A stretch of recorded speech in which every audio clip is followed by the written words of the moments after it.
C'est l'ultime classico de la saison, les amis. C'est le dernier classico de la saison. Il y a eu 3 avant celui-ci. Et les 3 classicos, le FC Barcelone a pris l'ascendant psychologique, technique et tactique. Aujourd'hui, à 16h15, le Barça et le Real Madrid se retrouvent dans ce qui est considéré par beaucoup comme le meilleur match de la planète. Les 2 meilleures équipes du moment. Bon, historiquement, vous avez compris, parce que voilà, ils sont éliminés de la Ligue des Champions, mais ça ne remet pas en cause leur prestige. Donc aujourd'hui, Barça-Real, le match pour le titre. La question qu'on va tous se poser, c'est: que va faire le Real Madrid?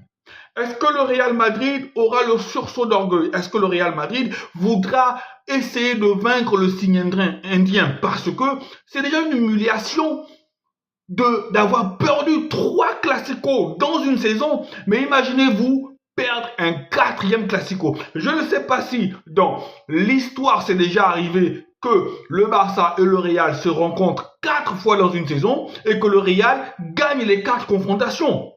Pour ma part, si c'est déjà arrivé, il faut me le dire en commentaire, mais je pense que ce serait inédit si le Barça gagnait ce 4e classico-là. Alors, encore une fois, je vais me demander, que va faire le Real Madrid? Est-ce que Kylian Mbappé et ses coéquipiers auront le sursaut d'orgueil pour sauver les mêmes? Parce qu'encore aujourd'hui, ce n'est pas qu'un simple match. C'est déjà un classico, mais ce n'est pas qu'un simple classico. C'est le match pour le titre qui se joue littéralement aujourd'hui. On connaît tous les conséquences. Si le FC Barcelone gagne, le FC Barcelone est sûr d'être sacré champion d'Espagne. Si le Real gagne, le Real revient à 1 point du FC Barcelone et tout peut arriver. Maintenant, dans ce FC Barcelone-là, il y a des gros doutes, il y a des gros points faibles. Et ces points faibles-là, le Real, s'ils sont suffisamment aguerris, s'ils sont suffisamment au point, s'ils ont envie de gagner, doit exploiter ces points faibles-là. Ce sont les ailes. C'est le poste de latéral au FC Barcelone qui fait défaut actuellement. Eric Garcia n'a pas la qualité de Jules Koundé. Gérard Martin, il est en dessous de tout ce qu'on peut connaître en termes de poste de latéral. Et puis défensivement, ce n'est pas l'assurance tout risque. J'espère que Hansi Flick ne va pas nous mettre Araujo ce soir, qui nous mettra Pau Cubarsí et Inigo Martinez si il est rétabli, s'il n'a rien. Le gardien, Cecchini, on n'a pas le choix. J'espère qu'il sera au moins impérial ce soir, parce que des fois, au milieu de terrain, ça va.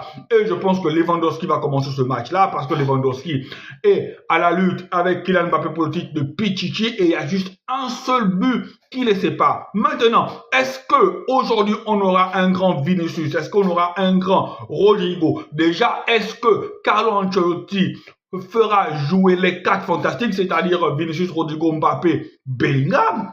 Si c'est le cas, j'espère que Vinicius sera à la hauteur. Vinicius saura être plus juste techniquement. J'espère que Rodrigo ne sera pas transparent. Bellingham, il a la haine, on connaît tous voilà sa détermination. Maintenant, derrière aussi, le Real, c'est pas assurance tout risque. Et quand vous avez en face de vous Lamine Yamal, Rafinha et Lewandowski, je vous jure que toutes les défenses de Liga tremblent sans exception. Pour ma part, je pense que ça va être un match très rythmé, ça va être un match plaisant comme d'habitude, ça va être un match d'un niveau technique élevé. Mais à la fin, sincèrement, là, perso, je ne peux pas vous dire qui gagnera ce match-là. Mais en tant que Barcelonais, mon comté barcelonais ressurgit toujours quand je parle des équipes qui affrontent le FC Barcelone. Je pense que le Barça a quand même une carte à jouer. Le Barça sort d'une élimination. Le Barça ne voudrait pas se mettre une pression supplémentaire après avoir été éliminé de Ligue des Champions. Elle reste 2 trophées, elle a déjà pris 1, il reste la Liga. en se faisant battre aujourd'hui par le Real Madrid, c'est une pression supplémentaire. Est-ce que après avoir perdu la demi-finale, se mettre une pression sur l'idéal? Non. Je pense que le Barça fera tout pour remporter le match. Je pense que le Barça a les moyens pour le Barça a montré qu'elle pouvait dominer de la tête et des épaules ce Real de Madrid là. Donc pour moi, c'est une affaire de 60-40. Allez, amis merengue, amis barcelonais, le match à 4 à 16h15. On se retrouve juste après pour le débrief. Merci pour les abonnements et ciao, ciao.